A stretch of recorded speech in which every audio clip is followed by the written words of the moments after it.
YouTube, are NBA officials blatantly biased towards the New York Knicks in regards to the New York Knicks versus the Philadelphia 76ers first round matchup in the 2024 NBA playoffs? And more specifically, were they in game 2 of this series? That's what I want to talk about in this video. Let's get right into it. So I don't know if you guys watched game 2 in this series, but for me personally, it was a devastating loss, as I am a diehard 76ers fan, and there's a lot of conflicting points of view on why this game turned out the way it did, and I want to explore some of those conflicting points of views in this video and talk about what I think about the whole situation. Now, towards the end of the game, with about a minute left, the Philadelphia 76ers had a 5-point lead and ended up losing to the New York Knicks 104-101 on Monday night, with the Knicks going up 2-0 in the series against my 76ers. Like I said, the Sixers had a lead, eventually lost it all, and there were some very controversial calls towards the end of the game, or should I say non-calls, that were made or not made during that sequence of the 76ers blowing that lead to the New York Knicks. Now, let's talk about specifics. What exactly happened in those final few seconds that was controversial from the NBA official standpoint? After the Knicks scored, all the Sixers had to do was inbound the ball and make some free throws, and the game was pretty much over. Of course, that didn't happen. Kyle Lowry threw in the ball to Tyrese Maxey, who looked like he maybe got fouled by Jalen Brunson. The ball went up in the air. It ended up being a loose ball. Maxey caught it, came down with it, went to the ground, looked like he might have gotten fouled again. Nick Nurse tried to call a timeout, but the officials didn't give him one. Maxey throws the ball away. Dante DiVincenzo hits a 3-point shot that would give the Knicks the lead and eventually the win. Me personally, I thought Maxey was fouled multiple times in that sequence, and honestly, they should have been called. And I'm not just saying this just because the 76ers lost. I will be the first guy to tell you that we choked. I do it every single season. You guys have been following the channel. Listen, the 76ers have been choke artists, right? They just have been. They've choked away plenty of series in the second round of the playoffs over the last few years, and they deserve absolutely no sympathy for that. It's unacceptable the way they performed in big games, but I don't see this game in particular as something similar to what I just mentioned. There's a lot of people saying that the Sixers choked this game away and that's why they lost, and there's a lot of people saying that Maxey got fouled a bunch and it wasn't called and that's why we lost, right? I'll get into what I think about that in a little bit, but with a lot of officiating allegations in the NBA community as of late, I've made several videos on this, and there's a lot of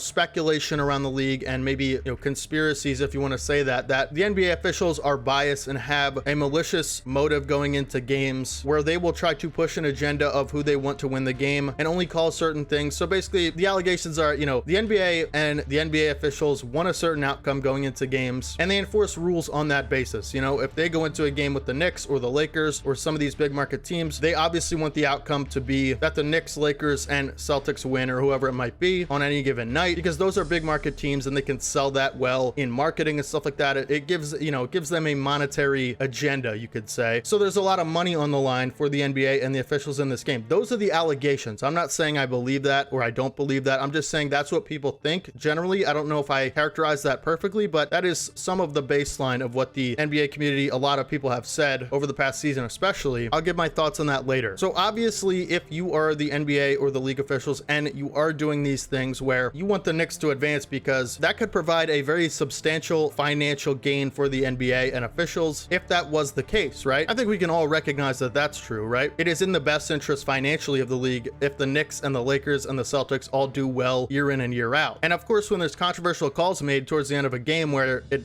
favors the Knicks, there's going to be a lot of that floating around the internet and a lot of speculation about that kind of thing. But as far as this Maxey, play, I just want to recap what happened after the game and what transpired in terms of what did people say about this and, what happened after. So basically, I think a lot of people recognize that Maxey was fouled and they didn't call it. And then a lot of people think they're pushing an agenda. Joel Embiid said after the game that something like it was unacceptable for the refs to do that. Stephen A. Smith, even a avid Knicks supporter and a lifelong New York Knicks fan, even said Tyrese Maxey was mugged, quote unquote, on the last play of the game. Even players in different conferences were saying that this was egregious. LeBron James, who has no horse in the race as far as the 76ers Knicks are concerned, was complaining about the review center and the officials in regards to game 2 of the Lakers Nuggets game. And at the end of his press conference even said, I'm paraphrasing, but it was something like, and I just saw what happened with the Knicks and 76ers. What are we doing here?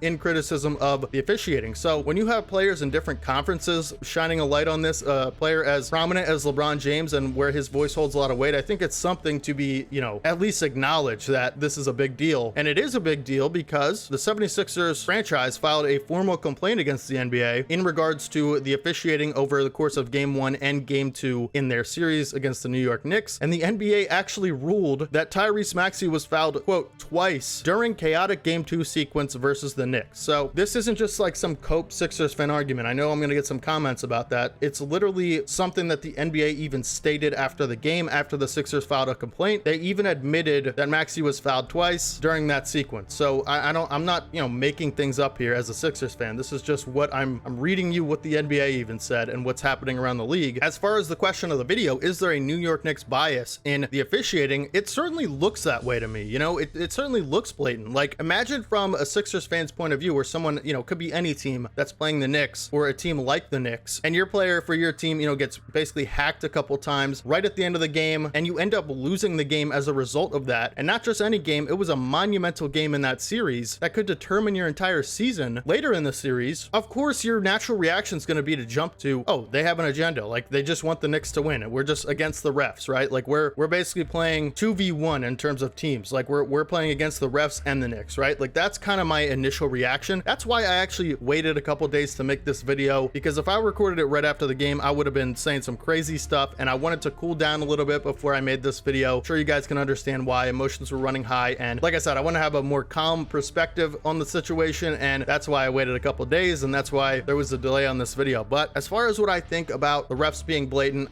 you know, after calming down, I'm not sure. I totally see where people are coming from if they do believe that, right? There's a scenario where they just missed those 2 calls, and the Knicks, being the team that they missed the calls for, has nothing to do with it. They just actually missed the calls. Of course, that's a real outcome that could have happened, but it also could be bias. I just don't know. You know, I don't think anyone does, but all we're left to do is speculate as fans. Do I think the 76ers choked the game away? Absolutely. Of course I do. I'll say right away, both things can be true. The Sixers could have choked the game away. They could have made smarter plays. They could have taken care of the ball, even with getting fouled, admitted by the NBA, by the way. Both things can be true. It doesn't have to be one or the other. It doesn't have to be the Sixers choked or the refs lost them the game, right? It doesn't have to be one thing or the other. I think both things are true. I think the 76ers could have executed better, and they didn't. And of course, it's on them that they lost this game at the end of the day, right? It's on their record. They could have made better plays. They could have played better defense, all that good stuff, right? But they also were victims of no calls towards the end of the game by the referees, and that also played a massive factor towards the game. You know, the game is not just played in the last 1 minute. I totally understand that. They had 48 minutes of opportunities to beat the Knicks and leave no doubt on the scoreboard. I get that, right? And I totally agree. I don't think this one play, you know, effectively made the game impossible for the Sixers to win. It did in that moment, right? Like, after the play ended, there was little chance that they were going to win because of that, but they did have a whole game of opportunities to beat the Knicks. So I think both things are true. I think the Sixers sold the game, and I also think the refs played a part in that selling, a big part, because even the NBA admitted it. So regardless of what you think about it, you cannot deny what the NBA said, that Maxey was fouled. Now, you could speculate on why they came out and said that. Oh, is that to appease the Sixers staff? Is that to appease Sixers fans? Is that to keep people interested? I don't know. I'm not here to speculate on that. All I'm saying is what happened and what I think about it, and that's what I think. I think both things are true. I think we got robbed by the refs, and we blew the game. You know, we had it in our hands, and we blew the game, but we also got robbed. Both things are true. As far as the NBA blatantly being biased towards the New York Knicks and teams like the New York Knicks, I kind of lean to the side of yes, that is happening. But like I said, nobody really knows. You know, we can speculate on what we're seeing game to game as far as, like, you know, what fouls are called and not called and stuff like that, but we don't actually have concrete proof of it, and we probably never will, which is unfortunate. But I do lean towards the side. I'm not 100% sure. I would never claim to be, but if, you know, just speculating as a fan, you watch a Lakers game or you watch a Celtics game or you watch some of these big market teams games, they're going to get a better whistle. You know, it just happens, and they're going to get a better non-whistle too. So I don't even think that's a controversial take, but as far as what the motives are and how deep does it go and how bad is the intent, I personally have no idea, and I won't speculate on that in this video. That's not what this is about, but I just want to share some of my frustrations with you guys about this game, and, you know, basically lay out all the things that happened and what was said about it after the game by the NBA, by some quotes about some of the players and stuff like that. So I'm definitely glad I waited to make this video. So hopefully you guys understand why it was a delay. I'm sorry if I kept you guys waiting. I did make a tweet that I was going to be making a video right after the game, so I apologize for the delay, but make sure you guys drop a like on the video if you guys did enjoy it. I know I said a lot of things that'll rile some Knicks fans up, and I totally get that. I'm not even trying to be hateful or stir up any controversy or anything like that. I'm genuinely just making a video to give my perspective, and you could totally disagree with this perspective, and you could say I'm a biased Sixers fan. That's fine. Just don't be disrespectful in the comments. No name calling, stuff like that. I just won't tolerate that. It doesn't help anything, and it's not a good community that I'm trying to build. So like I said, make sure you guys drop a like on the video if you guys did enjoy it. Let me know down in the comment section what you think about this situation. Do you guys think the refs are biased? Do you think the league office is biased? Do you think they want the Knicks to win games like this, and that's why they don't don't call stuff like that. Are you on the camp of Sixers got robbed, or are you on the camp of Sixers blew the game, or do you think it's kind of somewhere in the middle? Like I said, both things are true, and that's just how it is. Definitely let me know, because I'm really curious about what you guys think about this. And make sure you guys subscribe to the channel if you guys haven't already. Don't want you guys to miss any future content. We'll be doing tons of playoff stuff coming up on the channel, so don't want you guys to miss any of that. And hopefully you guys just have a fantastic rest of your day today, and hopefully your favorite team wins their next playoff game, and hopefully that playoff game isn't controversial in the slightest. Hopefully the better basketball team wins, and that's the end of it. I will catch you guys in the next one. This is your boy D Haven, as always. Peace.